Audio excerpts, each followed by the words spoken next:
परमेश्वरा करुणा करा दयाळ तुमचा अनुग्रह लाधलो पावन झालो चुराचरी महायोग पीठे तटे भीमरत्न वरं पुंडरीकाय कुंडलींद्र समागत्य विश्वंतरंग परब्रह्मणितं भजितापुरंग अलंकापुरी रम्य विहातमस्तं पराम्भोजतेजस्प्रदीप्रदेशं विलिन्द्रादिदेवपूयमानं समाधित्रमूर्तिं भजे ज्ञानदेव समाधित्रमूर्तिं भजे ज्ञानदेवं समचरण सरोजं सान्द्रनीलाम्बुदाभं जगदनीतपाने मण्डनं मण्डनानां तरुणतुलसीमाला कण्डनं कण्डनेत्रं सदेतुलहासं विठ्ठलं चिन्तयामि कलावती जीवोद्धरार्थवतारं कलङ्कं कटिजोदि कामोदिवक्त्रं खलानीशवादापमवधारदक्षं समाधितमूर्तिं भजे ज्ञानदेवम् ॐ नमो ज्ञानेश्वर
किती मास्तर देखा तयारे नमन दंडवत ऐसे नमन पुराणी थका हरी कथा बोले बोबडिया बोला अज्ञान म्हणून आपुल्या बाळा तालवी सका नामा म्हणे सेवे लागी देवा का घालो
प्राप्त प्रसंगी अखिल कोटी ब्रह्मांड नायक पंढरीश परमात्म्याच्या चरणावर विंदी सेवा समर्पित करण्याकरिता निवडलेला अभंग महान भगवत भक्त यक्ष यावत भूतलावरती तुमचा आमचा जगाचा बिघडलेला माथा नीट करावा याच्याकरता ज्यांनी गाथा लिहिला त्या श्रीमंत श्री जगद्गुरु तुकोबाराय महाराजांचा 4 चरणाचा वर्ष श्रद्धाला लागू असणारा वारकऱ्याचा महिमान सांगणारा किंबहुना हरिभक्ताचा महिमान गाणारा हा आजचा अभंग कीर्तन रूपी सेवेसाठी निवडलेला आहे।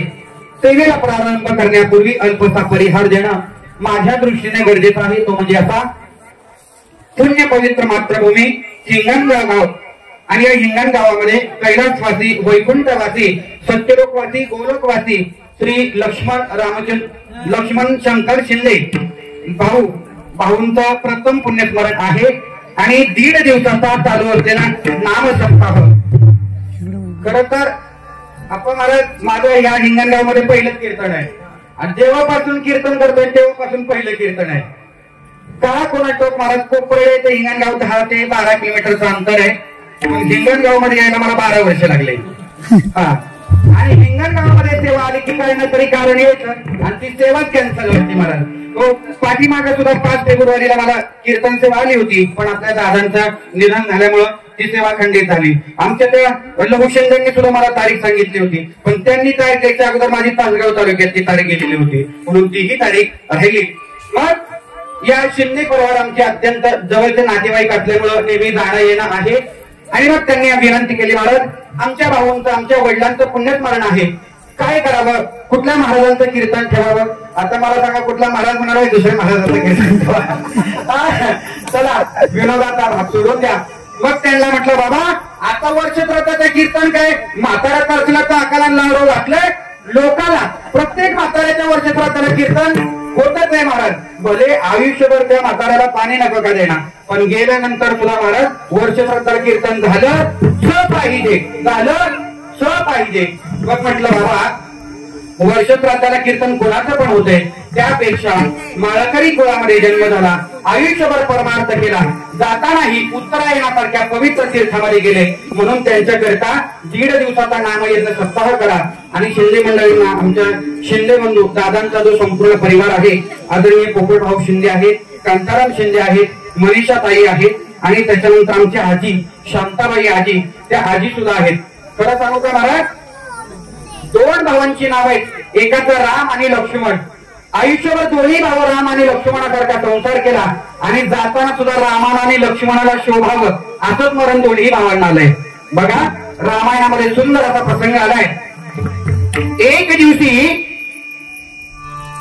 दिवशी यम भेटायला आला प्रभू रामचंद्राला. कुणाला? प्रभू रामाला. यम भेटायला आला प्रभू रामचंद्राला. आता यम येताना साधूच्या रूपामध्ये यम आला होता. विठ्ठल विठ्ठल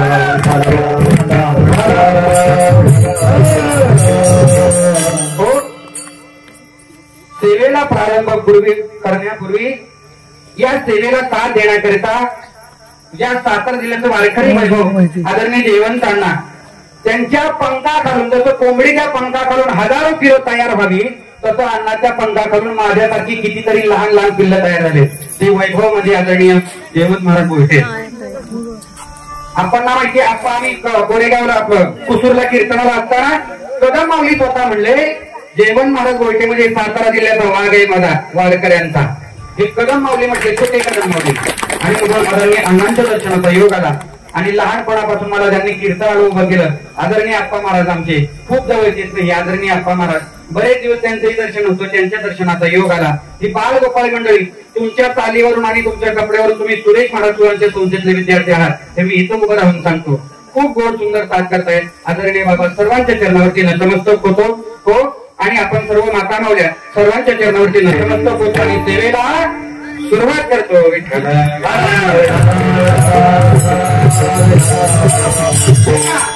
मी महत्वाचा मुद्दा आता सांगत होतो. राम आणि लक्ष्मणासारखा लागले, राम आणि लक्ष्मणासारखा संसार ज्या 2 भावांनी केला, आणि जाताना सुद्धा राम जसा जावा लक्ष्मण जसा जावा तसं त्यांचं वैकुंठ गमन झालं. एक दिवशीचा प्रसंग आहे रामायणामधला. रामायणामध्ये रामप्रभूला नेण्याकरता काळ आला. कुणाला? रामाला नेण्याकरता यम आला. आणि यम आल्यानंतर यमाने सांगितलं, रामा थांबा. आपल्या दोघांची वार्तालाप चालू असताना, आपल्या दोघांचं भाषण चालू असताना मध्ये जर 3रा माणूस आला तर तुम्ही त्याला यमदंड द्याल, असा शब्द मला द्या, तर आपल्या दोघांचं भाषण होऊ द्या. मग ठीक आहे, तसा शब्द प्रभू रामचंद्रांनी काळाला दिला. आणि आतल्या खोलीमध्ये प्रभू रामचंद्र आणि काळाची गप्पा गोष्टी चाललेल्या आहेत. काळ प्रभू रामचंद्राला म्हणतोय, काय ऐका, प्रभू रामचंद्राला काळ म्हणतोय, बाबा आता तुमचं मृत्यू लोकातलं आयुष्य संपलंय, आता कधी वैकुंठाला येत आहे, अशी गप्पा चालल्यात. आणि एवढ्यात दारामध्ये दुर्वास ऋषींचं आगमन झालं. दुर्वास ऋषी म्हणजे सगळ्यात तापी ऋषींच्या मध्ये दुर्वास ऋषी सगळ्यात महत्वाचे. दुर्वास ऋषी रागेत आल्यानंतर त्यांनी सांगितलं, लक्ष्मणा मला अगोदर प्रभू रामचंद्राचं दर्शन घ्यायचंय, आणि नाही दर्शन करू दिलं तर तुम्ही अयोध्या जाळून टाकील. लक्ष्मणाच्या समोर तो एक प्रसंग पडला. अरे माझ्या दादाला नेण्याकरता काळ आलाय, बाहेर सुद्धा दुर्वास ऋषी उभे, काय करावं. लक्ष्मण म्हटला भावा करता आपला प्राण गेला तरी चालेल, म्हणून लक्ष्मण आतमध्ये गेला आणि त्याला सांगितलं दादा बाहेर दुर्वास ऋषी आलेत. मग प्रभू रामचंद्रांना सांगितलं लक्ष्मणा जो कोणी आत येईल त्याला मी यमदंड देणार होतो, आता मला तुझा त्याग करावा लागेल.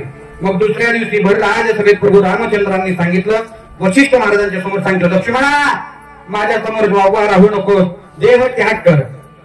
आणि लक्ष्मणानं दादाचा शब्द पाळला आणि रामाच्या नंतर आपण जायला नको म्हणून रामाच्या अगोदर रामायणातल्या लक्ष्मणाचा प्राण गेला महाराज. आणि रामायणातल्या लक्ष्मणाचा प्राण गेल्यानंतर तसा प्राण या हिंगणगाव नगरीचा या लक्ष्मणाचा गेलाय. आणि जेव्हापासून कैलासवासी वैकुंठवासी लक्ष्मण भाऊंचं निधन झालं तेव्हापासून त्यांचे थोरले बंधू रामचंद्र दादांना सुद्धा त्या काळापासून भाऊ गेल्यापासून दादा आजारी पडले आणि आपल्या भावाचं वर्षश्राद्ध व्हायचंय. अजून भावाचं वर्षश्राद्ध होण्या अगोदर एका थोरल्या भावाचा प्राण गेला. अरे ज्याच्या संगतीनं आयुष्य काढलं तो आता माझा लहान भाऊ गेला, आता त्याच्यानंतर राहायचंय तरी कशाला, म्हणून उतर आयुष्य खंगत दादांनी 2 महिन्यापूर्वी दादांचंही वैकुंठ गमन झालं. एवढं प्रेम मला रामायणानंतर आज या हिंगणगाव नगरीमध्ये बघायला मिळालं. म्हणून या सर्व शिंदे कुटुंबियांच्या चरणावरती नतमस्तक होतो महाराज आणि माझ्या अभंगाला सुरुवात करतो. ऐका तुम्हाला सांगतो मंदिर नसलेलं गाव शोधून सापडेल बाबा. बघा मंदिर नसलेलं गाव शोधून सापडेल पण मसनवाटा नसलेलं गाव शोधून सापडेल का? आहे का एखादं गाव असं ज्या गावात मसनवाटा नाही? म्हणजे ज्या अर्थी उपदे ते नाशिले ते पुनरपी तिथे ते घटिका यंत्र जायचे परिप्रमेय का माऊली ज्ञानोबा आहे दुसऱ्या अध्यायामध्ये म्हणतात की या जन्मामध्ये जो जन्माला आलाय तो एक नाही एक दिवस तरी मरणार आहे. मग माऊली म्हणतात मरणार आहे तर आपल्याला असं तसं मरण नको. आपल्याला मरण कसं असावं 8व्या अध्यायामध्ये का झाकली या घटीचा दिवा केवी काय झाला केव्हा या रीती तो पांडवा देह ठेवी. माणसाला मरण कसं यावं? ऐका माता बोल्या प्राण माणसाचा जीव जायला लागला की तुम्ही सगळ्यात जवळ असता. हो शेवटच्या वेळेला पाणी पाजायला तुम्हीच हजर असता. आता तुम्ही हजर असताना मला सांगा काही माणसांना मरायच्या अगोदर गरडा लागतो. काही माणसं प्राण जायच्या अगोदर जसं कोंबड्या बकऱ्या कापताना तडफड करावी तसा काही माणसांचा देह तडफड करायला लागतो. आणि काही वारकरी मंडळी फक्त एकदा आम्हालाकडे बघतात भगवंताला हात जोडतात आणि भगवंताला सांगतात देवा आता या देहाला कुठल्याही यातना न देता या कुळीतून प्राण वेगळा कर एवढी प्रार्थना करतात. ऐका आता गरडा का लागतो माणसाला त्याच्या पाठीमागचं कारण ऐका. मरणाच्या वेळेला यमाने पाश टाकलेला राहतो. कुणी? यमाने.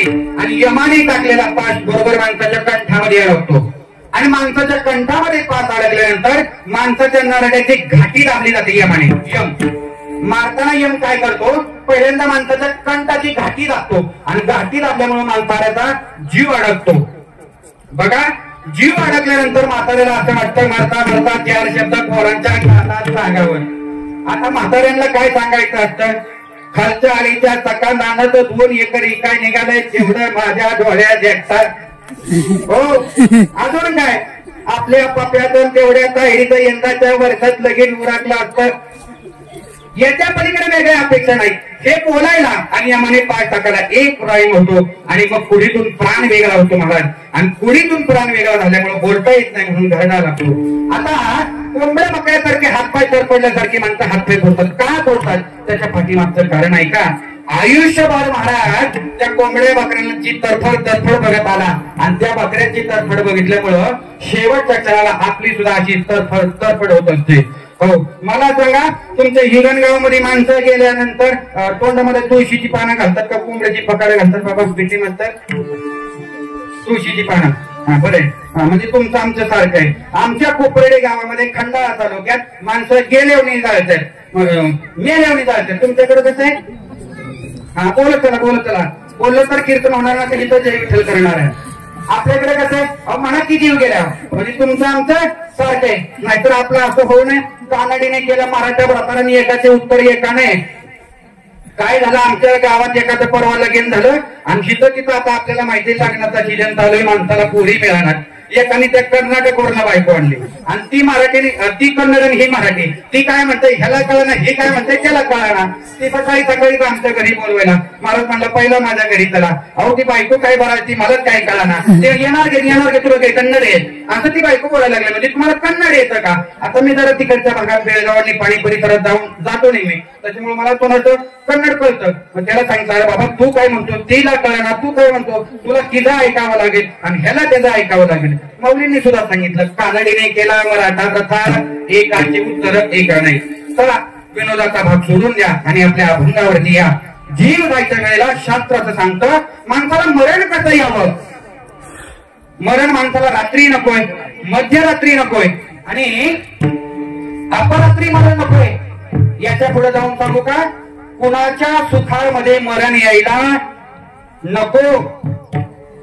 हो समजून चला, एखादा माणूस जर दुसऱ्याच्या सुखामध्ये जात असतील, एखाद्याच्या दारात लग्नाचा सोहळा इकडे म्हाताऱ्याचा प्राण झाला, अपशकुनी मृत्यू येतो. हो हे मी सांगत नाही, नाथ महाराजांचं प्रमाण आहे. ऐका आमच्या माता मावली ऐका, नाथ महाराज वारले आणि नाथ महाराज वारल्यानंतर नाथ महाराजांचं प्रेत तिरडीवर बांधलं आणि नाथ महाराजांचं प्रेत बांधून भावकीतली माणसं निघाली. आता आपल्याला माहितीये भावकीतली 4 माणसं जर चळच्या रेषेने निघाली, भावकीतली माणसं कधी येत नाही आणि भावकीतली माणसं जर एकत्र आली तर समजून जाण्याचा 5वा कोणतरी भावकीतला गेलाय. कारण सरळ चाललेत. 4 जणांच्या खांद्यावरती महाराज नाथ महाराजांचं प्रेत घेतलेलं आहे. ए बाळांनो तासाभरातच कीर्तन संपवणार आहे, जरा शांत बसा ऐका. आता नाथ महाराजांच्या अंतयात्रा निघाली आणि भावकीतली माणसं म्हणायला लागली नाथ महाराज आयुष्यभर भावकीवर बांधलं गाड्या, पण माणसांना भावकीच्याच खांद्यावर जावं लागलं की नाही. हो नाथ महाराज वरून ऐकताय आणि थोडं पुढे आले आणि अंतयात्रा आपल्या हिंगणगावच्या येशीव आले आणि हिंगणगावच्या येशीव आल्यानंतर महाराज एक माऊली आपल्या लेकीला वाट लावत होती तिकडे शिरीच्या वाडीला आणि अंतयात्रा वाट लावत असताना समोरून नाथ महाराजांची प्रेत यात्रा आली. नाथ महाराजांचं मड आडवं आल्यामुळं महाराज नाथ महाराजांचं मड आडवं आलं आणि ती माऊली म्हटली बाबा बया नाथ महाराजांना बी आदत मारायचं होतं. माझी लेख कुठंतरी सासरी वाट लावायला निघाली आणि आदत नाथ महाराज गेलं. सासू वाचलीला माहिताचा अपशक गुण झाला असं म्हटलं. नाथ महाराजांना वाईट वाटलं आणि नाथ महाराज तिरडी उठून बसलं आणि तिरडी उठून बसला. नाथ महाराज म्हणलं ऐक भाई मी काय कवा तरी मरण म्हणले जाऊ दे, पहिली तुझी लेख सासरी जाऊ दे, मी कवा तरी मरेन चौडीने, काय करायचंय आपल्याला. नाथ महाराज उठून बसले. सांगतो याच्याकरता मृत्यू अपकारी केला असावा, मृत्यू असावा कधी, मृत्यू असावा उत्तरायणामध्ये.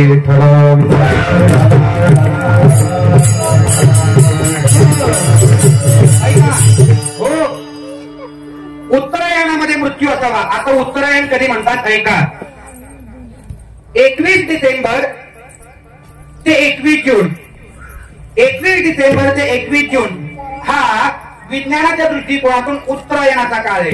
आणि या उत्तरायणाच्या काळामध्ये पृथ्वी माता सूर्याच्या उत्तर बाजूने प्रदक्षिणा करत असते, म्हणून या काळाला उत्तरायण म्हणतात. अध्यात्मशास्त्राचा ऐका, ज्या माणसाचा मृत्यू माता मावल्या बडबड करू नका.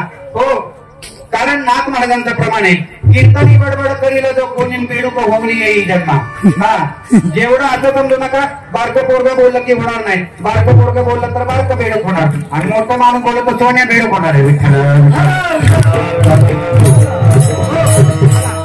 माझा मुद्दा तो नाहीये. ऐका मी सांगत होतो उत्तरायणातला मृत्यू, मृत्यू कसा यावा. महाभारताचं युद्ध 18 दिवस महाभारताचं युद्ध झालेलं होतं.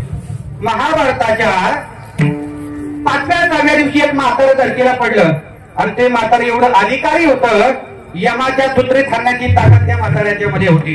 हो आपल्या म्हाताऱ्याचं कोण होतं मंदिरात वेड्या फुकणार, त्या म्हाताऱ्याचं नाव होतं महात्मा श्री भीष्माचार्य. आणि त्या म्हाताऱ्याला सांगितलं बाबा भावकीला वाट बघायला लावण्यापेक्षा 15 दिवस वाट बघायला लावताय, घ्या उरकत पप्याचं लग्न आले 8 दिवसावर. म्हातारा म्हणलं ऐका आता दक्षिणायन चाललंय, अजून 12.5 दिवसांनी उत्तरायणाचा काळ सुरू होणार आहे आणि जोपर्यंत उत्तरायण चालू होत नाही तर पट्ट्या मरत नाही. 22 डिसेंबरला उत्तरायणाचा काळ सुरू झाला आणि मग भीष्माचार्य नावाच्या महात्म्यांनी सांगितलं आता मला स्वर्गाला जाण्याकरता योग्य काळ आहे. आणि मग भीष्माचार्य नावाच्या महात्म्यानं उत्तरायणामध्ये देह ठेवला. तेव्हापासून आपल्याकडे उत्तरायणाचा मृत्यू हा योग्य मृत्यू मानलेला आहे. आणि बघा आपल्या सगळ्या संतांच्या समाजात ज्ञानोबा आहे, तुकोबा आहे, सगळ्या 18 संतांच्या समाजात उत्तरायणामध्ये फक्त 2 संत याला अपवाद आहेत. एक संत सावता महाराज आणि दुसरे नामदेव महाराज. बाकी सर्व संतांच्या समाजात उत्तरायणामध्ये आहेत. म्हणून आपला मृत्यू सुद्धा हो. आणि अपायकारी जर मृत्यू गेला, बघा अपायकारी जर मृत्यू गेला, अकाली जर एखाद्या माणसाचा मृत्यू गेला तर घरातल्या करत्या माणसाला 13 पिढ्यापर्यंत त्या माणसाचा आत्मा भोगावा लागतो. किती पिढ्यापर्यंत? 13 पिढ्यापर्यंत. का? एखाद्याचा जर अपमृत्यू घरामध्ये झाला असेल तर 13 पिढ्यापर्यंत पितृदोष भोगावा लागतो. आता पितृदोष कसा भोगावा लागतो त्याच्या पाठीमागचे कारण आहे का? पितृदोषाची लक्षणं आहे का? घरामध्ये लाखो रुपये मिळवले, लाखो रुपये जरी आणले तरी घरात रुपया शिल्लक राहत नाही. पितृदोष आहे. घरामध्ये बाप आणि लेकाचं पटत नाही. पोरग घरी आलं तर बाप घरी नाही, बाप घरी आलं तर पोरग घरी नाही. पितृदोष आहे. समजून चला. करत्या जवळच्या मुलांची लग्न वयामध्ये येऊन सुद्धा मुलांची लग्न होत नाही. पितृदोष आहे. याच्या पुढे जाऊन सांगू का? आणखी घरामध्ये कितीही आनंदाचा सण असू द्या, घरात कधीही समाधान नांदत नाही. सदा नकरा किरकिर किरकिर किरकिर रुक रुक रुक रुक ज्या ते आपल्या घरात असेल समजून चालायचे आपल्या घराला पितृदोष आहे. आणि जोपर्यंत आपल्या पितरांची मुक्तता त्यांच्या ऋणातून होत नाही तोपर्यंत त्या पिंडाला स्वर्गामध्ये जागा नाही. ज्या दिवशी वर्षश्राद्ध करू, त्यांच्या नावाने तर्पण करू, आवाहन करू, त्या दिवशी त्या पित्राला स्वर्गामध्ये जागा मिळते आणि भगवंताच्या चरणाजवळ त्या महात्म्याचा उद्धार होतो. विठ्ठला विठ्ठला.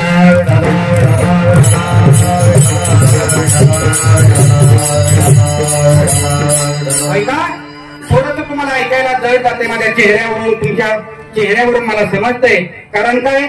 शेतात काय पिकतं ह्याच्यापेक्षा बाजारात काय विकतं याचा मी अधिक अभ्यास केलाय महाराज. आणि ह्याच्या पुढे जाऊन सांगू का? आप्पा महाराजांना माहितीये, आप्पा महाराज वर्षश्राद्धाच्या कीर्तनाला लोक खालून चित्त देतात महाराजांना हसवा पब्लिक. अरे म्हणलं गेले ते, म्हणलं गेले त्यांच्या मरणाने जाऊ दे आपलं. बघा हो काय सांगायचं, इतका समाज बदललेला आहे. पण ऐका, आपल्या मुद्द्याला धरून आपण राहिलेलं चिंतनाचं चिंतन करू अभंगाचं.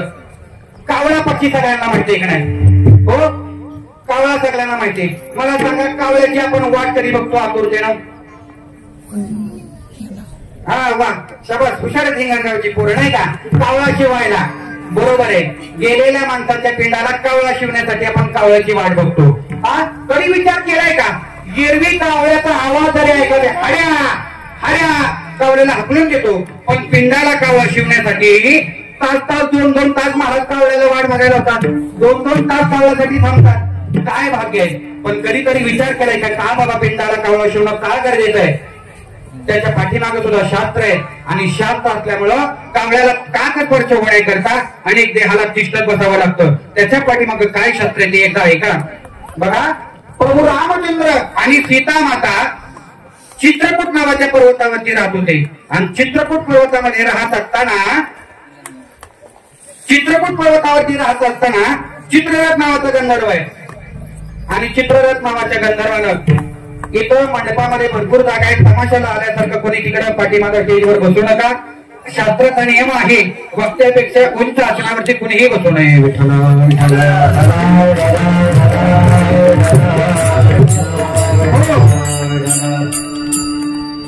ऐका, आता तुमच्या महत्वाचा मुद्दा आहे, तुमच्या आवडेल रुचेल पटेल असाच मुद्दा आहे. मुद्दा असा आहे, काकस्पर्श का व्हावा लागतो? आता चित्रकूट पर्वतावरती प्रभू रामचंद्र आणि सीता माता राहत असताना त्या चित्ररथ नावाच्या गंधर्वानं सीता मातेला पाहिलं आणि सीता मातेला बघितलं. तसं त्या चित्ररथ नावाच्या गंधर्वाच्या मनामध्ये कामवासना निर्माण झाली. कुणाबद्दल? सीता मातेबद्दल. अध्यात्मशास्त्राचं सांगतं कोणत्याही पुरुषानं लग्न झालेल्या माऊलीकडे वर मान करून बघू नये. शास्त्र सांगतं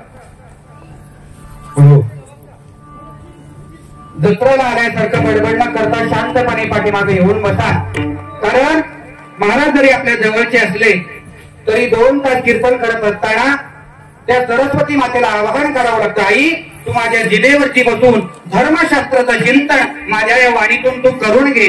लोकांना वाटतं 2 तासाचं कीर्तन आहे, पण 2 तासाच्या कीर्तनाकरिता 12 वर्ष आनंदीमध्ये राहून असायास आणि अभ्यास करावा लागतो. आणि अभ्यास असा नाही महाराज आळंदीचा अभ्यास कसा आहे आदरणीय आमच्या अण्णांना विचारा, या लेकरांना विचारा आळंदीमध्ये अभ्यास काय असतो.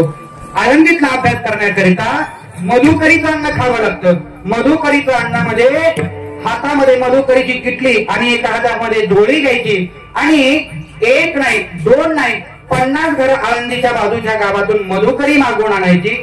आणलेली मधुकरी भाजी कमी असेल तर त्याच्यामध्ये तांब्या 2 तांब्या पाणी ओतायचं आणि जेवढी मुलं पाळीमध्ये असतील तेवढ्या सगळ्या मुलांनी तो मधुकरीचा प्रसाद वाटून घ्यायचा.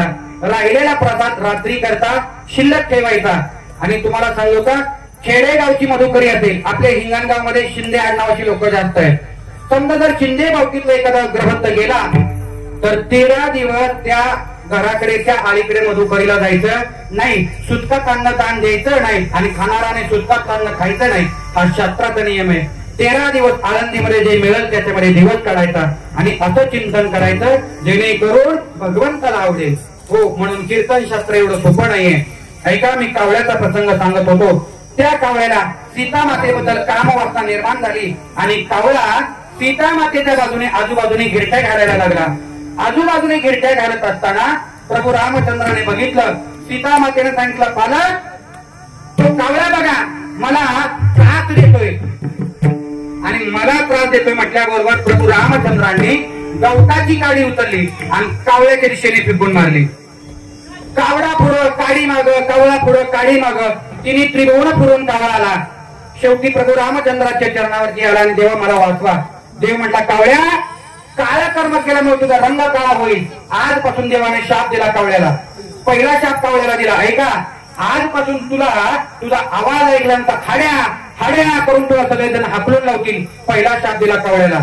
दुसरा शाप दिला, आजपासून मृत्यू लोकांमध्ये तुला मेलेल्या माणसांचं मांस आणि विष टाकावून जगावं लागेल. दुसरा शाप दिला, कावळ्या आजपासून तुला कोणी पूजनीय मानणार नाही. असे शाप देत असताना प्रभू रामचंद्राला तो कावळा म्हणाला, देवा सगळं गुण वाईट दिलं पण एक गुण तरी चांगला द्या, ज्या गुणामुळं माझा उद्धार होईल. ही लोक माझ्याकडे आतुरतेने वाट पाहतील. विठ्ठला विठ्ठला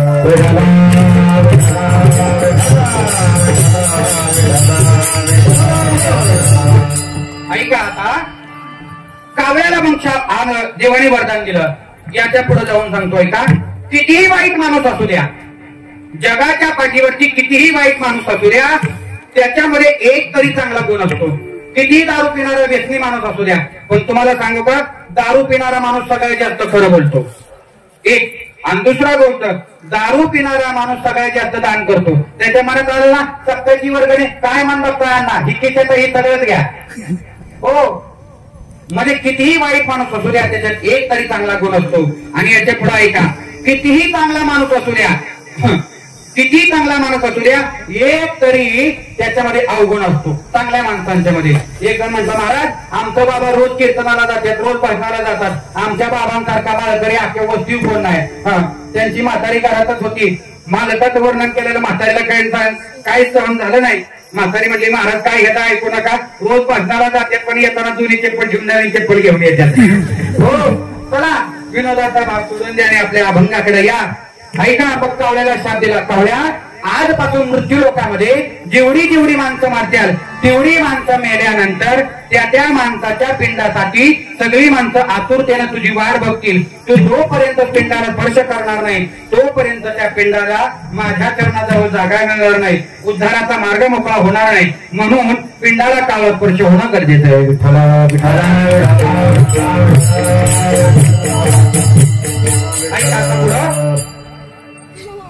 आता थोडस तुमचा विनोदाचा प्रसंग सांगतो ज्याची तुम्ही वाट बघताय.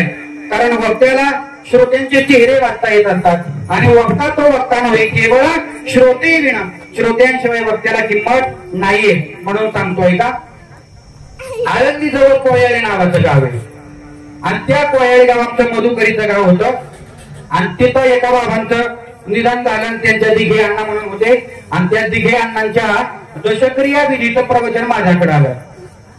पुणे जिल्ह्यामध्ये अशी प्रथा आहे, 10व्याचं प्रवचन जोपर्यंत पिंडाला कावळा शिवत नाही तोपर्यंत प्रवचन चालू. मग त्या महाराजांचं काही का होईना, पण जोपर्यंत पिंडाला कावळा शिवत नाही तोपर्यंत प्रवचन चालू.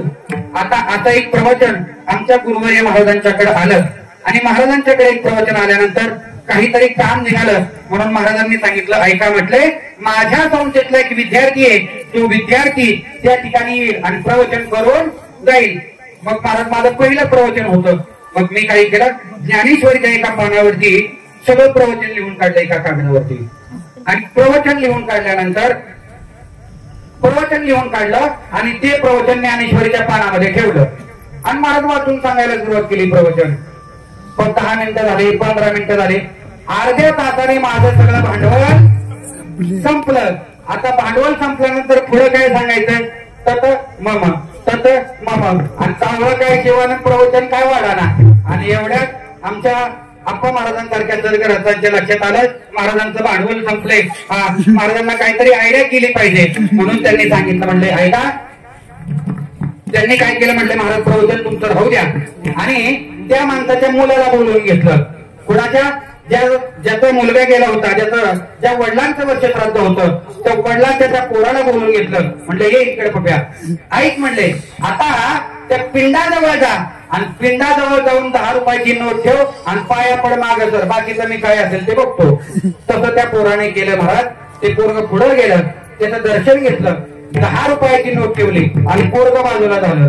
आणि जसं पोरग बाजूला झालं तसं पटकन पिंडाला कावळा शिवला आणि शिवला त्या कावळ्याने फक्त काय उचलले महाराज, 10 रुपयाची नोट उचलली आणि कावळा म्हणाला. महाराज मला आश्चर्य वाटलं.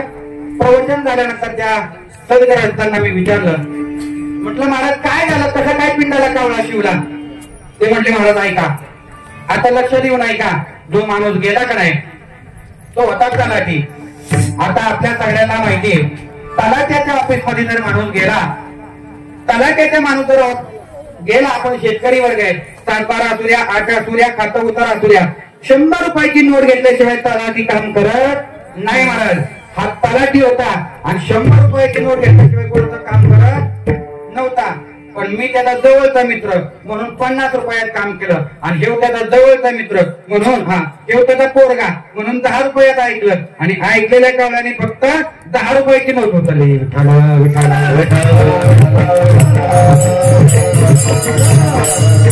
हो, माणसांना किती धर्मशास्त्र सांगा.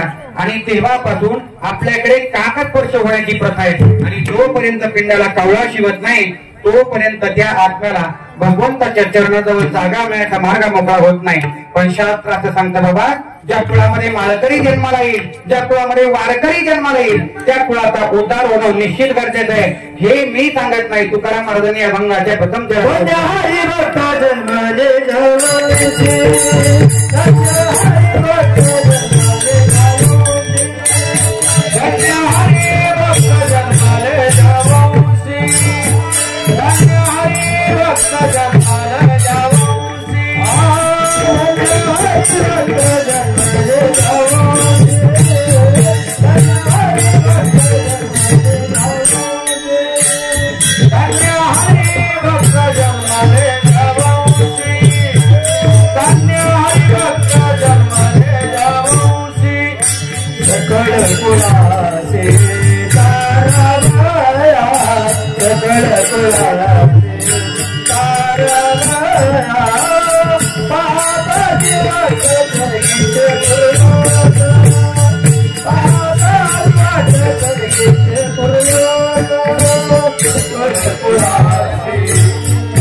एक माळकरी जन्माला आल्यामुळं ऐका, एका कुळात एक माळकरी जन्माला आल्यामुळं त्याच्या एक नाही, दोन नाही, तर जवळजवळ सकळ कुळातील त्याच्या कुळाच्या संपूर्ण कुळाचा उद्धार होतो. पण कधी त्याच्या कुळामध्ये एक वारकरी, एक माळकरी जन्माला आल्यामुळं त्याच्या सगळ्या कुळाचा उद्धार होतो. मग तो माळकरी कसा असावा? आळंदी पंढरी, आषाढी कार्तिकी पंढरीची वारी, साधन निर्धारी आणे नाही.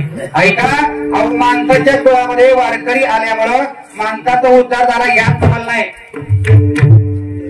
माकडाच्या कुळामध्ये एक वारकरी जन्माला आलं आणि त्या वानराच्या कुळात एका महात्मा जन्माला आला आणि त्या महात्म्यानं सगळ्या कुळाचा उद्धार केला. काढा जरा रामायण काढा.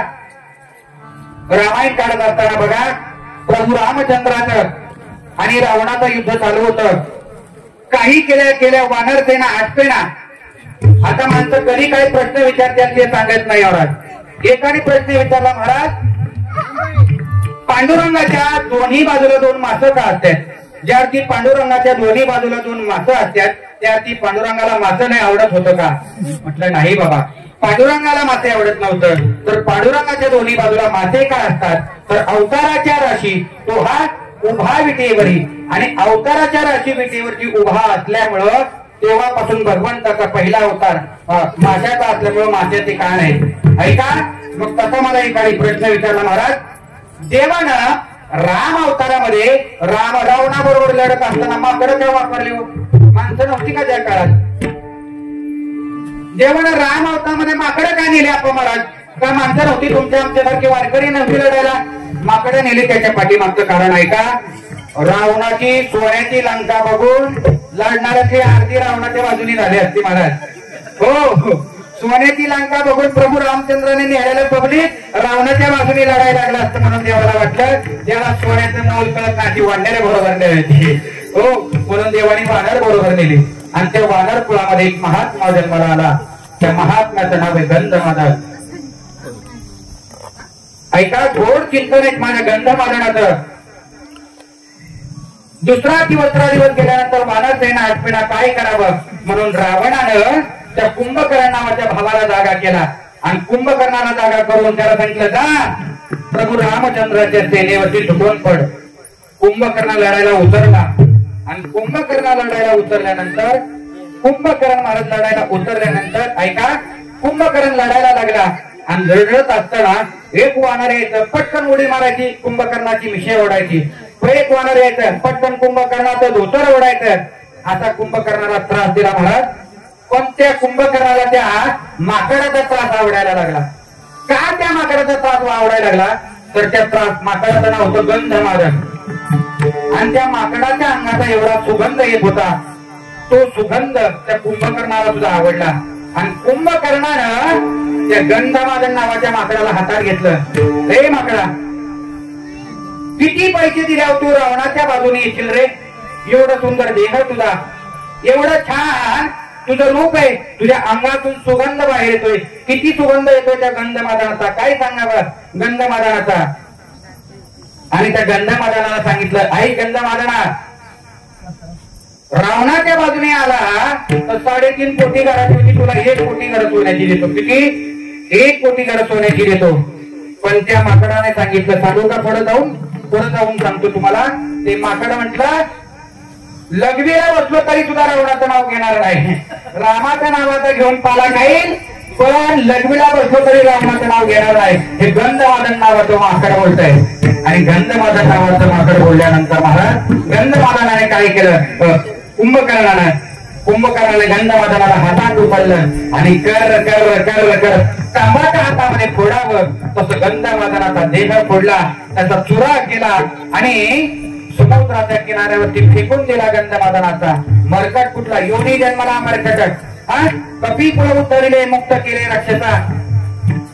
गंधमादनाचा देह फेकून दिला आणि गंधमादनाचा देह फेकून दिल्यानंतर महाराज प्रभू रामचंद्र संध्याकाळच्या वेळेला झोपले आणि प्रभू रामचंद्र सकाळच्या वेळेला झोपल्यानंतर प्रभू रामचंद्र दचकून उठायला लागले. काय दचकून उठायला लागले प्रभू रामचंद्र? त्यांच्या छातीतून आवाज आला, राम, हे राम, हे राम. प्रभू रामचंद्रांना कळेना नेमका आवाज येतोय कुठून. प्रभू रामचंद्रांना नेमका कळेना आवाज येतोय कुठून. आणि मग प्रभू रामचंद्रांनी मारुतीला बोलवून घेतलं. मारुती ऐक, अरे आज आपल्या सेनेतला कोणता वानर गेलाय का बघ. सारखं माझ्या छातीतून माझ्या काळजातून हे राम हे राम हे राम असा आवाज येतोय. आणि असा आवाज येतोय म्हटल्याबरोबर गंधमादनाला सगळ्यांनी सगळे बसलेली वानर हुडकायला सुरुवात केली. आणि सर्वांच्या लक्षामध्ये आलं गंधमादन नावाचं माकड आज आपल्यामध्ये नाही. निश्चित अर्थाने गंधमादन नावाचा वानर मेला गेलाय. प्रभू रामचंद्रांनी मारुतीला यायला सांगितलं, मारुती जा, जिथं कुठं असतील तिथं माझ्या गंधमादनाचा देह हुडकून आणा. आणि गंधमादनाचा देह हुडकून आणल्यानंतर प्रभू रामचंद्रांनी बघितलं समुद्र किनाऱ्यावरती गंधमादनाचा देह पडलेला आहे. तो हाडा मासाचा गोळा उचलला आणि हाडा मासाचा गोळा उचलून काळजाची हृदयाशी लावला. आणि प्रभू रामचंद्र म्हणतात, गंधमादना माझ्याकरता प्राण अर्पण केले. मग विभीषणाला बोलवून घेतलं आणि विभीषणाला सांगितलं, विभीषणा अख्खं लंकेकराचे तुला देऊन टाकले, फक्त एक काम कर, माझ्या गंधमादनाची समाधी सोन्याची कर. तेव्हापासून लंकेमध्ये एका वानराची समाधी सोन्याची केली. त्या वानराचं नाव गंधमादन आहे. आणि विभीषणाने वरदान दिलं, जोपर्यंत जिवंत आहे तोपर्यंत गंधमादनाचं वर्ष श्राद्ध करेल. शास्त्र सांगतं ज्या दिवशी कुंभकर्ण गंधमादनाचं वर्ष श्राद्ध विसरला आणि त्या दिवसापासून लंकेमध्ये पाऊस पडलेला आहे. विठ्ठल आणि मग धन्वंतरी नावाच्या एका महात्म्यानं सांगितलं, विभीषणा त्या गंधमादनाचं वर्ष श्राद्ध कर. आणि वर्ष श्राद्ध केल्यानंतर त्या लंकेमध्ये पाऊस पडला. सांगतो याच्याकरिता कुळामध्ये एक वारकरी जन्माला आला, एक माकड जन्माला आलं. एक नाही दोन नाही, सगळ्या कुळांचा उद्धार केला. जर कन्या रत्न वारकरी कन्या रत्नाला जर जन्माला आली तर एक नाही दोन नाही 42 कुळांचा उद्धार होतो.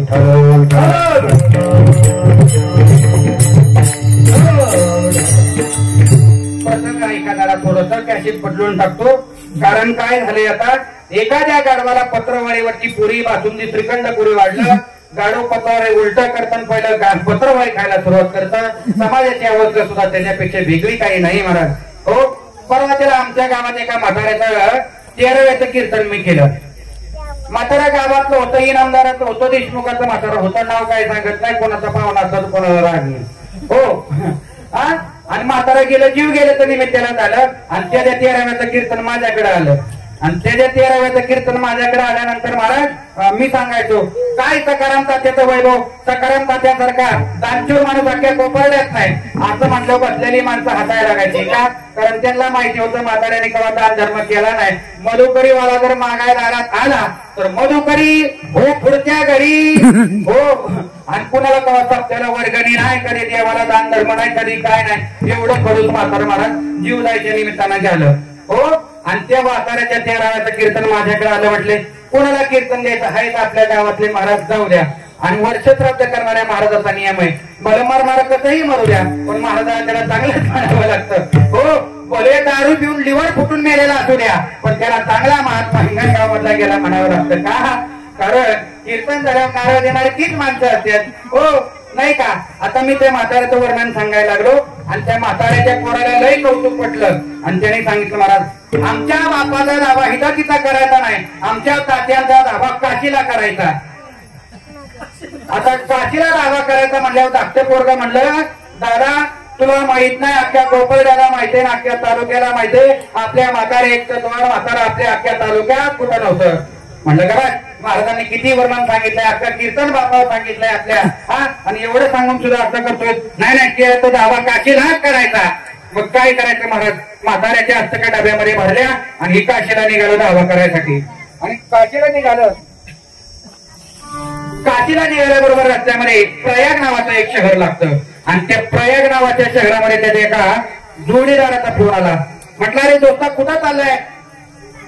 अरे त्यांनी सांगितलं, माझ्या वडिलांचा दावा काशीला करायचाय म्हणून मी काशीला हस्तका घेऊन चाललोय. म्हटलं, आई आता रात्र झालेली, आजची रात्र माझ्या घरी राहा, उद्या सकाळी उठल्यानंतर आपण दोघंजण काशीला जाऊ. आणि काशीला जाऊन त्या गंगेच्या किनाऱ्यावरती त्या ठिकाणी दशक्रिय विधी करू. तसं एक रात्र त्या सदग्रहस्थाच्या घरी थांबलं. दुसऱ्या दिवशी सकाळी दोघं मित्र उठले आणि काशीला गेले. आणि काशीला गेल्यानंतर महाराज काशीच्या गंगेवरती सुंदर असा दशक्रिया विधी म्हटला आणि दशक्रिया विधी झाल्यानंतर महाराज ब्राह्मणाने सांगितलं आता एक काम करा, पिशवीतला आस्तकाचा डबा काढा आणि गंगा मैयामध्ये अर्पण करा. आता गंगा मैयामध्ये अर्पण करा म्हटल्याबरोबर त्यांनी डबा ओळखला, पिशवी काढली आणि पिशवी बघितल्या आतमध्ये डबा बघितला तर डबा गायब. डबा कशाचा आहे बाबा? आस्तकाचा डबा आहे आणि डबाच गायब. काय करावं? मग त्याने तिथून आपल्या मित्राला फोन लावला. अरे म्हणलं नाना, काल रात्री तुझ्याकडे मुक्कामाला थांबलो, माझ्या वडिलांच्या आस्तकाचा डबाच गायब झाला. ते म्हणले थांब, आमच्या पप्प्याच्या आईला विचारू दे. आमच्या पप्प्याच्या आईला लय पाहुण्याच्या पिशव्या तापायचा नाद आहे. हो हा ऐक म्हणलं, त्या पप्प्याच्या आईला विचारू दे. मग तिने हात मारले त्या मित्राला, त्या पप्प्याच्या आईला. ए पप्प्याची आई इकडे, काय झालं म्हटली? अहो तो काल रात्रीला माझा दोस्त आपल्याकडे थांबला होता, त्याच्या वडिलाचा हस्तकाचा. थांबा थांबा थांबा म्हटली. अजिबात त्या नालायकाला परत आपल्या घरी आणायचा नाही. म्हटलं का काय झालं, कशामुळे एवढं रागावली, काय झालं? म्हटली ही माणसं डाब्याव खात्यात आणि हडकं घेऊन आपल्या घरी येतात, असली माणसं परत आपल्या घरी आणायची नाही. ते म्हटलं अगं बावल्याचा, त्यांनी डाब्याव खाल्लेली हडकं नव्हती, त्याच्या वडिलाच्या हस्तका होत्या. हस्तका म्हटले काय केलं त्या हस्तका? आणि म्हटले काय करायचं तसल्या हस्तका करायचे दिल्या म्हणले काय त्रास होतो, काम करायचंय. म्हणून तुम्हाला सांगतो, आपल्या हस्तका नाही कुठे गेल्या तरी कमीत कमी 15 किलोमीटर असणाऱ्या नीरा नदीपर्यंत तरी आपल्या हस्तका पोहोचाव्यात आणि आपल्या हस्तका पोहोचाव्या असं जर वाटत असेल तर कबीर महाराज सांगतात, कर्म तेरे अच्छे तो किस्मत तेरी नाची है, नीयत तेरी साफ है तो घर में मथुरा काशी है. विठ्ठल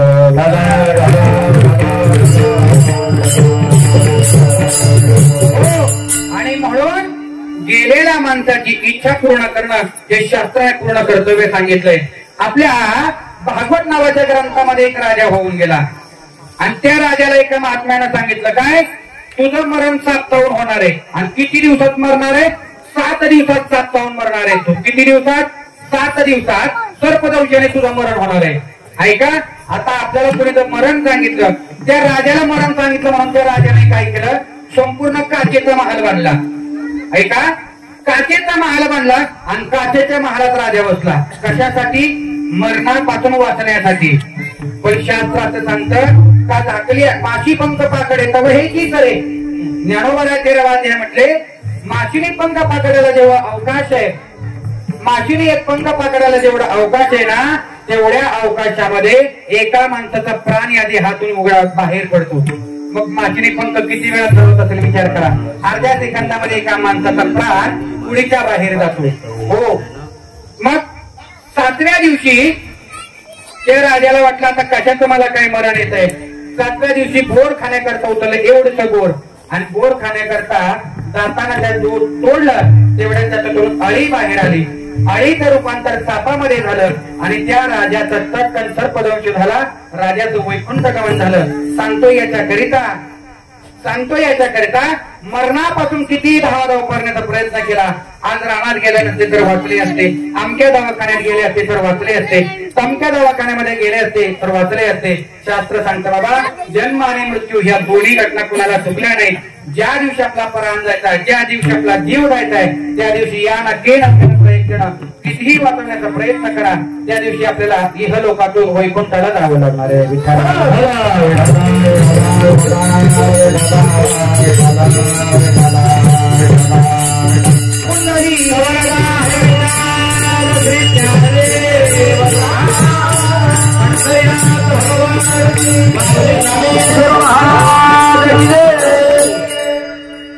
ऐका, आणि म्हणून महाराजांनी सांगितलं, पाहता ती वाट स्वर्गी ते पूर्वज वंशी ऐता हरिभक्त भावा कोणी. स्वर्गातले पितर वाट बघतात, आमच्या कुळामध्ये कुणीतरी मालकरी जन्माला यावा, आमच्या कुळामध्ये कुणीतरी वारकरी जन्माला यावा, आमच्या कुळामध्ये कुणीतरी हरिभक्त जन्माला यावा. महाभारतामध्ये श्रीमद भागवतामध्ये अतिशय गोड चिंतन आहे महाराज. तुम्हाला सांगू का, एक वाक्य बोलून जातो. ऐका, अध्यात्मशास्त्र असं सांगतं, आत्महत्या केलेले, विहिरीत पडून गेलेले, जळून गेलेले, ऍक्सिडेंट मध्ये गेलेले अशा जीवाला आत्मशांती लाभत नाही. आणि त्या जीवाचा उद्धार होण्याकरिता त्याच्या घरी वर्ष श्राद्धाला नामस्मरण करणं खूप मोठेचं गरजेचं आहे. कारण भगवंताने आम्हाला आयुष्य दिले. हो, 100 वर्षाचं आयुष्य आम्हाला दिले. अल्प आयुष्य मानव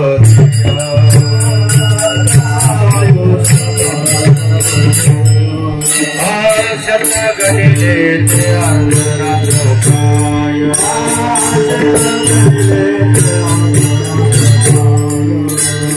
मध्ये भारतत्व घेणारो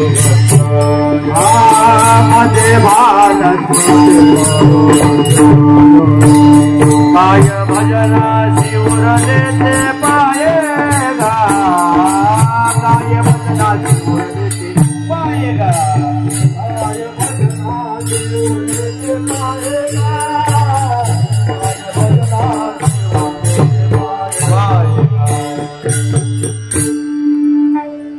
अल्प आयुष्य मानव देव म्हणून अल्प असणारा मनुष्य देह हे अल्प मनुष्य देहामध्ये आपण या काळामध्ये त्या भगवान परमात्म्याचं चिंतन करायचंय आणि भगवान परमात्म्याचं चिंतन करून आपण राहिलेल्या सेवेला सुरुवात करणार आहोत. विठोबा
अभंगाच्या 2 चरणाचा विचार आपण करत आहोत.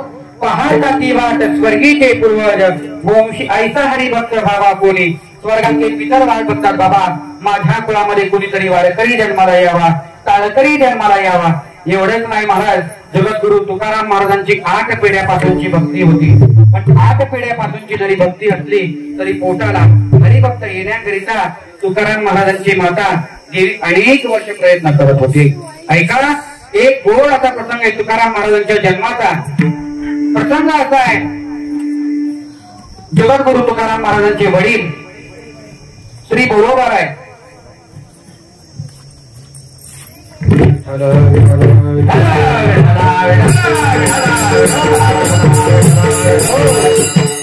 ऐका तो महाराज, मी हार जास्त वेळ ठेवत नाही. कारण काय, सध्या इलेक्शनचा प्रयत्न चाललाय आणि राजीव गांधी हारामुळेच गेलाय. हो, आता महाराजांना कोण मारणार नाही, तो भाग वेगळा आहे. हो, चला मुद्द्याचं चिंतन सोडून पुन्हा अभंगाच्या चरणावरती या. पहाता ती वाट स्वर्गीचे पूर्वज वंश ऐसा हरिभक्त भावा कोणी. यमाचे यमदंड चुकतील नरक वंशी येता एक हरिभक्त. जगद्गुरु तुकाराम महाराजांचे वडील श्री बोलोबाराय आणि बोलोबाराय दरवर्षी पंढरीच्या वारीला जायचे. आणि पंढरीच्या वारीला जात असताना बोलोबारायांना एक दिवस कनकाई माता म्हणते, महाराज दरवर्षी पंढरीच्या वारीला एकट्याने जाता, कधीतरी आमचा विचार करा. अहो तुम्ही वारीला गेल्यानंतर पाठीमागे तुमच्या संसाराचा भार, संपूर्ण भार मी खांद्यावरती वाहते. मला कधीतरी पंढरीच्या वारीला घेऊन चला. आणि म्हणून मला वारीला घेऊन चला. नाही होय करता करता कनकाई मातेला तुकोबाराय तिच्या वडिलांनी बरोबर घेतलं. दोघही पंढरीच्या वारीला निघाले. यथामध्ये यथावकाश पंडुरंगाच्या रावळामध्ये पोहोचले. आणि रावळामध्ये पोहोचल्यानंतर महाराज ऐका, रावळात पोहोचल्यानंतर जगद्गुरु तुकाराम महाराजांचे वडील कनकाई मातेला म्हणतात, आई कनकाई, पांडुरंगाकडे काही मागायचं नाही. पांडुरंगाकडे काही मागायचं नाही. का पांडुरंगाकडे काही मागायचं नाही? कनकाई, या पांडुरंग परमात्म्याकडे काही मागू नकोस. आणि मग देवाच्या मनात आलं कणकाई मातेला काहीतरी मागायला लावावं, आणि काहीतरी मागायला लावावं म्हटल्याबरोबर कणकाई मातेनं सांगितलं, देवा तुझी वारी पुढे चालवण्याकरता एक वारकरी माझ्या पोटी जन्माला घाल, आणि वारकरी पोटाला जन्माला घाल म्हटल्याबरोबर देव तथास्तु म्हटले. तुकाराम महाराजांचे वडील ज्यावेळी त्यांची वारी आली, महाराजांची वडील दर्शनाला आल्यानंतर वरमान करून बघितली आणि पांडुरंग परमात्मा बोलोबाला यांच्याकडे बघून हसत होते. हसणाऱ्या देवाला तुकाराम महाराजांचे वडील म्हणतात, देवा तुम्ही वरती मान करून हसताय, त्यात आमच्या कणकाई मातेनं काहीतरी मागितलेलं दिसतंय. म्हणून कणकाई मातेला सांगितलं, आई कणकाई तू पांडुरंगाकडे काही मागितला? कणकाई मातेनं सांगितलं, माझ्या पोटी वारकरी भक्त जन्माला यावा ही प्रार्थना मी भगवंताकडे केली. मग बोलोबाला म्हटले, नारळ आणि पोरग कसं निघल सांगता येत नाही. कणकाई परत पांडुरंगाकडे जा आणि पांडुरंगाला प्रार्थना कर, देवा पोरग द्यायचं असेल तर असं तसं पोरग नको, कसं पोरग दे, पण भगवंताचं नामचिंतन करणार पोरग दे. पुत्र भावा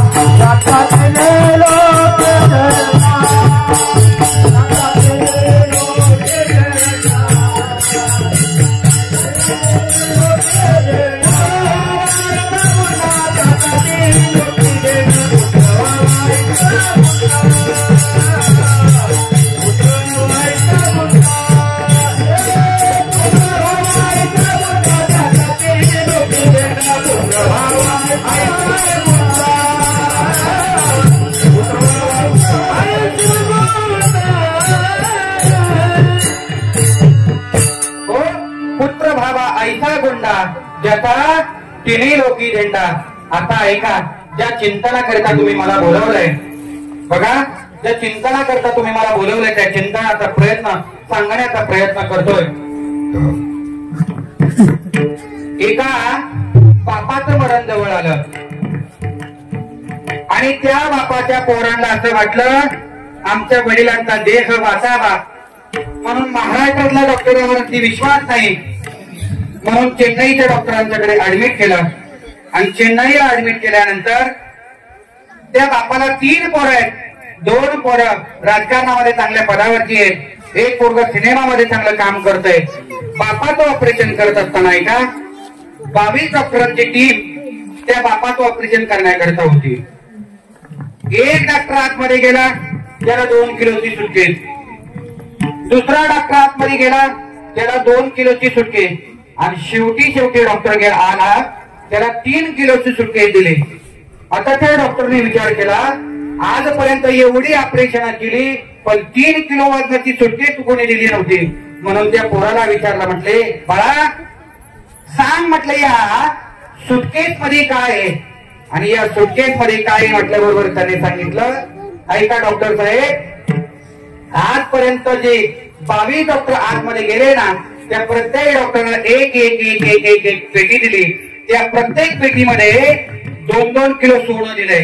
आणि तुम्ही सगळ्यात प्रमुख डॉक्टर म्हणून तुम्हाला 3 किलो सोनं दिले. राहिलेलं सोनं आणि पैसे ऑपरेशन सक्सेस झाल्यानंतर तुम्हाला दिलं जाईल. पण एक काम करा, आमच्या बाबाला जिवंत करा. आणि आमच्या बाबाला डॉक्टर म्हटले, बाबा मला तसं करता येत नाही, पण डॉक्टर साहेब तुमच्या पाया पडतो, कमीत कमी आमच्या वडिलांची किती संपत्ती आणि ती कुठं कुठे एवढे आम्हाला कळेपर्यंत तरी आमच्या वडिलांना जिवंत करा. त्या डॉक्टरांनी हातात घेतलेली ती सुटकेस माघारी दिली आणि त्या डॉक्टरने सांगितलं, ऐक म्हणले दादा, आजपर्यंत तुला सांगतो एवढ्या लोकांची ऑपरेशन केली, पण आज मी माझ्या बापाला अग्निसंस्कार करून मी तुझ्या बापाचं ऑपरेशन करण्याकरता आलोय. जिथं मी डॉक्टर असून मी माझ्या बापाला वाचू शकलो नाही, डॉक्टर असून जिथं मी माझ्या वडिलाला वाचू शकलो नाही, तुझ्या वडिलाला मी वाचवणारा कोण? आणि म्हणून तुकाराम महाराजांनी गाथेमध्ये प्रमाण दिलं, वैद्या वाचावी जी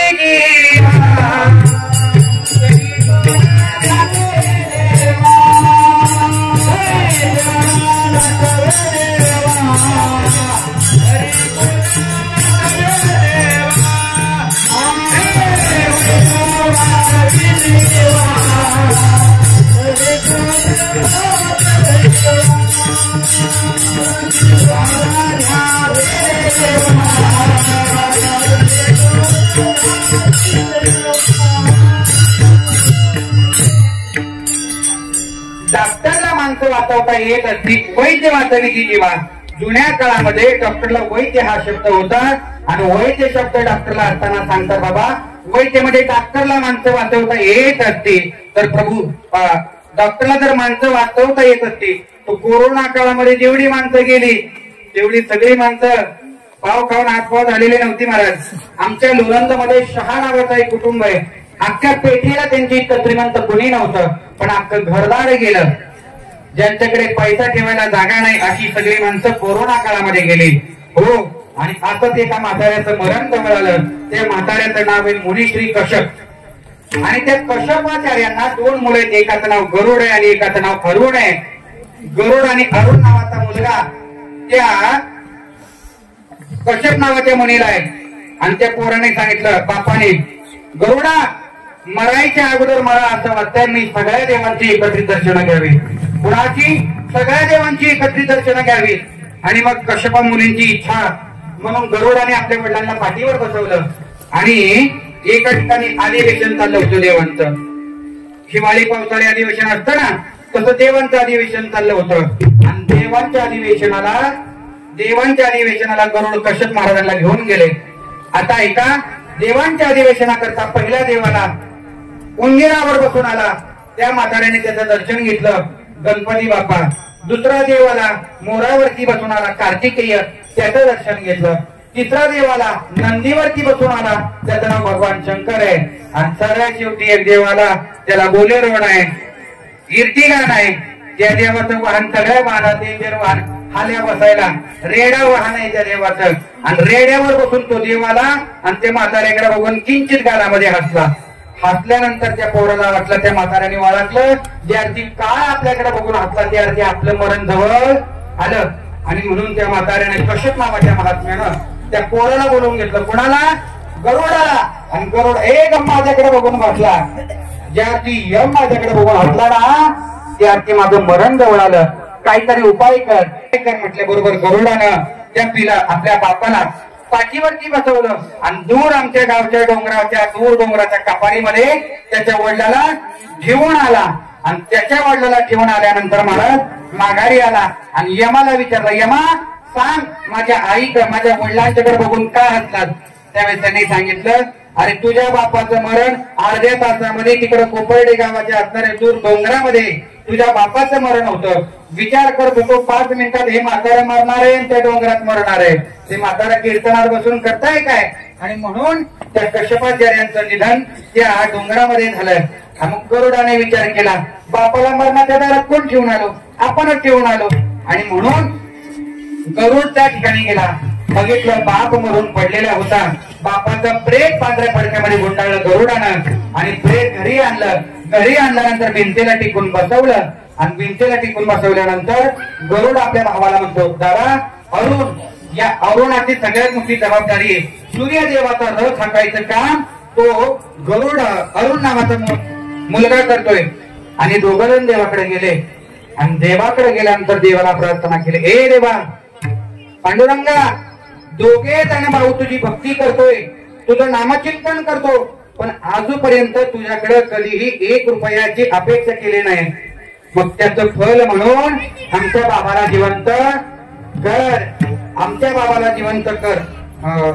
देव म्हणले गरुडा ऐक मला जर तुझ्या बापाला जिवंत करता येत असतं मला जर तुझ्या वडिलांना जिवंत करता येत असतं तर 7व्या राम अवतारामध्ये माझा बाप दशरथ राजा तर मेला. माझ्या बापाला मला जिवंत करता आलं नाही 7व्या राम अवतारामध्ये. आणि 4 पोरं असताना दशरथ राजा नावाच्या राजाला 4 पोरं आहेत पण मरतानाच्या वेळेला पाणी पाजायला मोरबाजार नाही. पाणी पाजायला राम आणि लक्ष्मण वनवासाला निघून गेले आणि भरत आणि शत्रुघ्न दीपावलीच्या सुट्टीला मामाकडे गेले असताना 2 दिवस दशरथ राजाचं प्रेत थांबवलेलं आहे. आणि 2 दिवसांनी भरत आणि लक्ष्मण मामाच्या गावावर भरत आणि शत्रुघ्न मामाच्या गावावरून आले आणि दशरथ राजाचा तो आत्मा अंत्यविधी केला. म्हणून ऐका दशरथ राजाच्या आत्तका 14 वर्ष एका कलशामध्ये ठेवून त्या कौशल्या मातेने घरामध्ये ठेवल्या होत्या. कुणाच्या? प्रभू रामचंद्राच्या बापाच्या हस्तका 14 वर्ष घरामध्ये ठेवल्या होत्या. आता तो देवाचा बाप असल्यामुळे ते सहन झालं पण तुम्ही आम्ही माणूस गेल्यानंतर माणसाच्या हस्तका घरामध्ये ठेवायच्या नाही. शास्त्राने ते पाप सांगितलंय. घरात गेलेल्या माणसाच्या हस्तका कधी आणायचं नाही. याच्या पुढे जाऊन सांगू का, आपल्यापेक्षा कमी वयाचा माणूस गेल्यानंतर म्हाताऱ्या माणसांनी पाणी पाजायला उठायचं नाही, हा शास्त्राचा नियम आहे. आणि माणूस गेल्यानंतर 5 प्रदक्षिणा का मारतात. पहिली प्रदक्षिणा आहे अग्निमातेला आहे, कारण तो अग्नी आता तिला स्वतःचा त्या देहाला सामावून घेणार आहे, म्हणून पहिली प्रदक्षिणा अग्निमाते करताय. दुसरी प्रदक्षिणा ज्या धरती मातेने इतकी वर्ष तिच्यावरती वाद केला, पायात चप्पल घालून तिला तुडवलं, पण कधी एका शब्दाने तिने दिलगिरी व्यक्त केली नाही, दुसरी प्रदक्षिणा धरणी माते करताय. तिसरी प्रदक्षिणा ज्या आबाळाखाली राहिलो त्या आबाळा करताय. चौथी प्रदक्षिणा हवे करताय आणि 5वी प्रदक्षिणा तेजा करताय. म्हणून या 5 प्रदक्षिणा करून गेलेल्या माणसाला आपण भगवंताच्या चरणाजवळ जायला जागा देतो.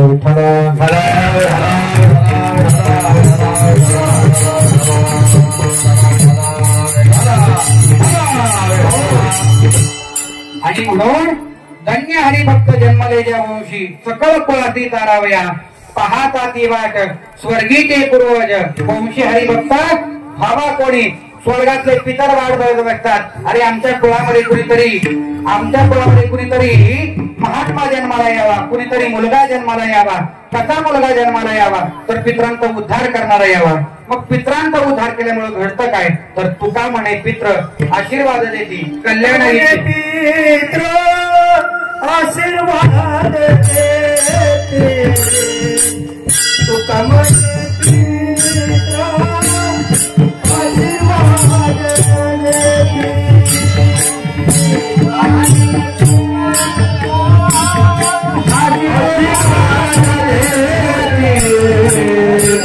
तुका म्हणे पित्र आशीर्वाद देते.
पैसा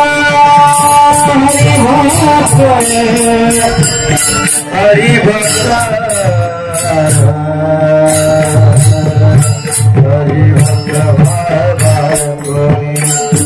बाबा कोणी ऐसा हरी भक्त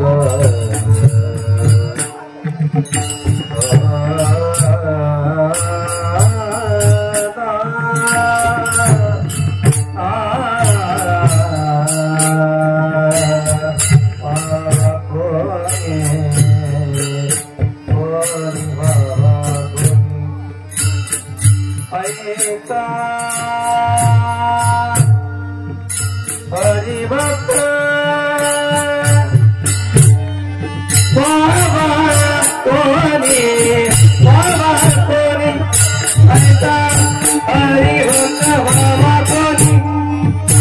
ऐसा हरि भक्त बाबा कोणी ऐसा हरि भक्त बाबा कोणी हरि भक्त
आपल्याकडे फक्त टप फिरवला जाईल, आपण फक्त त्या टपाला स्पर्श करायचा आहे आणि नंतर पुष्पवृष्टी होणार आहे बरोबर 12 वाजता. अजून 10 मिनिटं माझ्याकडे आहेत. ऐका, आता बाप नावाचा प्राणी आमच्या आयुष्यामध्ये किती महत्वाचा आहे. ऐका, आपल्याकडे महिला माता माऊल्या बाप गेल्यानंतर पदराने मारा का घालतात. काल परवा एकाने मला प्रश्न केला, महाराज बाप नावाचा प्राणी गेल्यानंतर मुलगी पदराने मारा का घालते. का मेलेल्या माणसाला घाम येत असतो का, मग का वारा घालतात. म्हटलं त्याच्या पाठीमागचं कारण एकदा ऐका.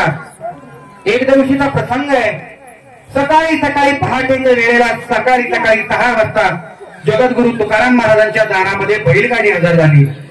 आणि बैलगाडी हजर झाल्यानंतर महाराज आतमध्ये श्याम काका नावाचे मुनीम होते. आणि श्याम काकाच्या नावाच्या मुनीमांना जिजामातेला सांगितलं, जिजामाता जसं असेल तसं बैलगाडीमध्ये बसा आणि पुण्याला चला.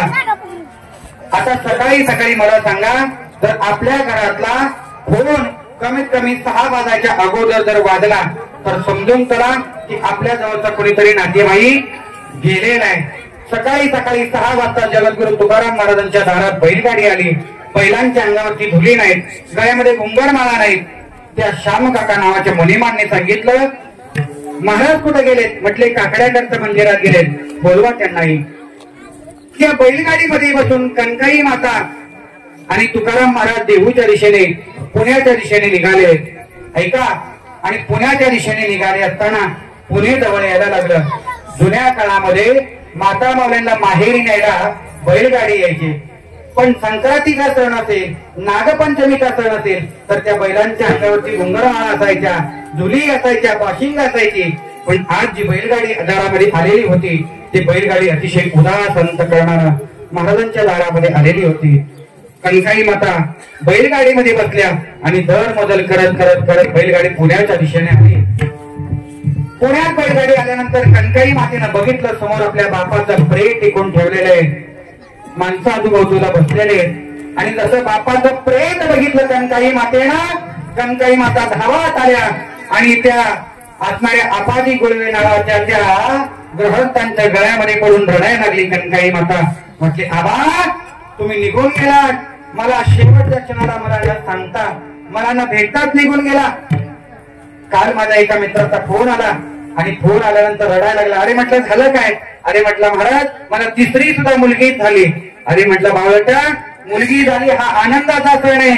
अरे मेल्यानंतर कमीत कमी लोक म्हणतील, होय मेल्यानंतर लोक म्हणतील थांबा त्याची अजून 3 नंबरची मुलगी यायची आहे. आणि जोपर्यंत मुलगी येत नाही तोपर्यंत अजून तरी आपल्याकडे बापाचं प्रेत उचललं जात नाही. हो, आणि मग अजून तरी बापाचं प्रेत उचललं जात नाही. आणि कणकाई मातेच्या गळ्यामध्ये पडून जिजामाता रडायला लागल्या. आणि रडता रडता जगद्गुरु तुकाराम महाराजांना म्हटले, महाराज माझ्या एकुलते एका भावाचं लग्न राहिलंय. महाराज आमच्या भावाचं लग्न होई करता आमच्या आबांना जिवंत करा, आमच्या आबांना जिवंत करा.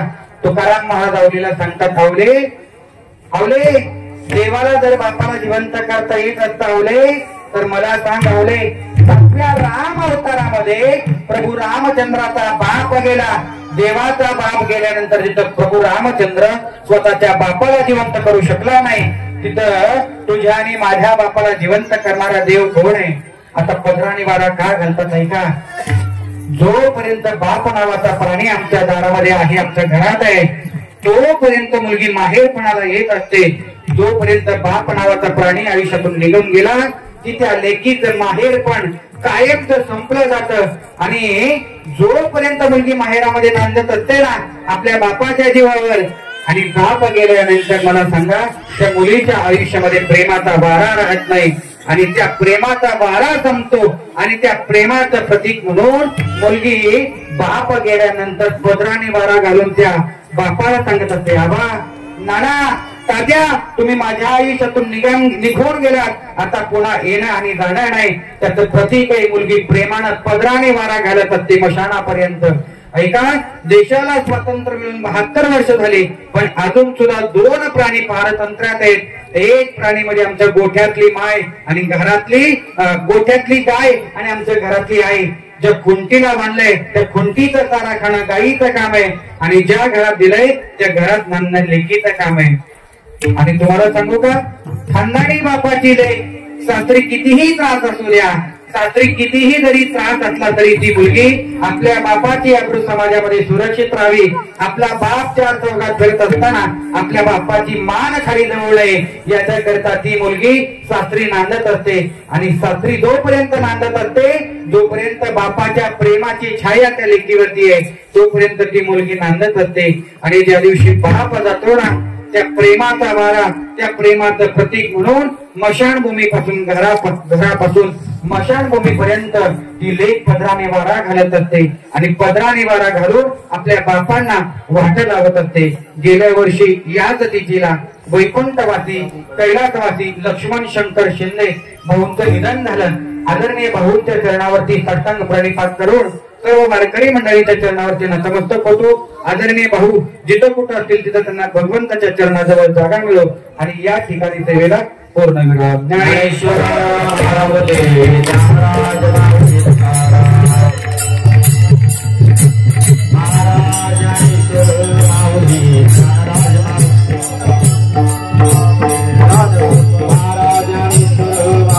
ज्ञानराज माऊली तुकाराम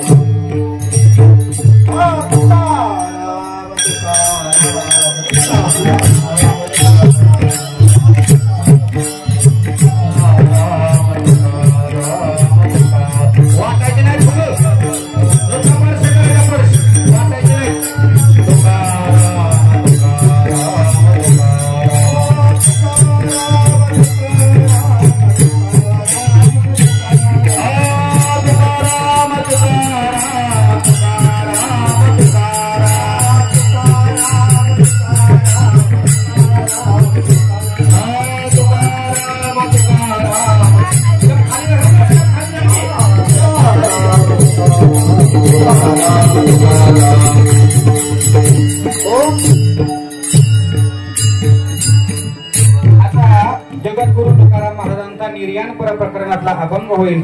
अभंग झाल्यानंतर पुंडलिक वर्जेचा गजर होईल आणि आदरणीय भाऊंच्या प्रतिमेवरती पुष्पवृष्टी करणार आहोत. या हरिकीर्तन सेवेकरता आलेल्या सर्व गायनाचार्य गुणीजन मंडळी माता मावल्या सर्वांच्या चरणावरती नतमस्तक होतो. घरातली मंडळी जरा थोडंसं पुढे या आणि जगद्गुरु तुकाराम महाराजांचा अभंग झाल्यानंतर आपण लगेचच त्यांच्या पिंडावरती पुष्पवृष्टी करणार आहोत. घरातले सगळे इथं फोटो बशी या. घरातले आहेत तेवढेच फोटो बशी या.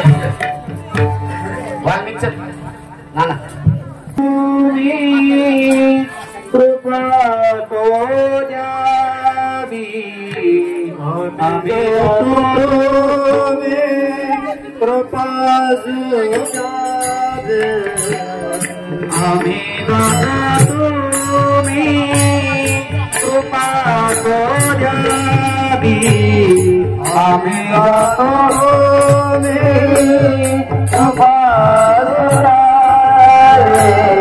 सकाळ टाकावी विनंती माझी सकाळ टाकावी विनंती माझी वाढवेला ओ बापा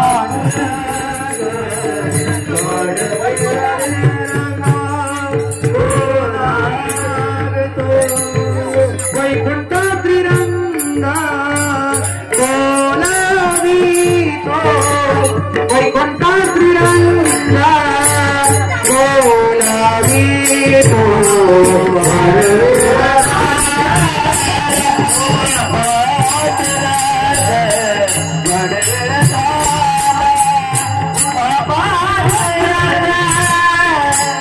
अंतकाळी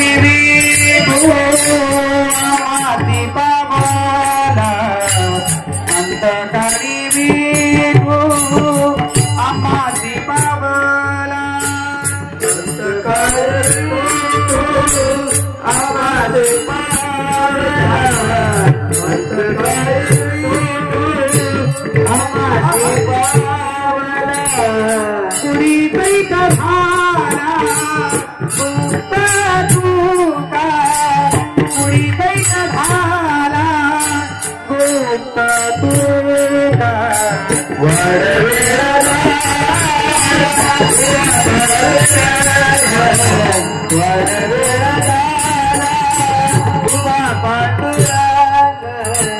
वैकुंठ त्रिरंगा बोलावितो वैकुंठ त्रिरंगा बोलावितो वडवेला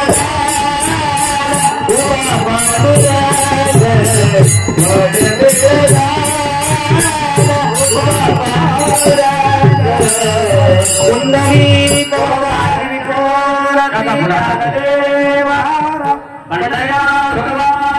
माऊली ज्ञानेश्वर महाराज जगद्गुरु तुकाराम महाराज विठ्ठल जय जय विठ्ठल जय विठ्ठल जय विठ्ठल आरती घ्या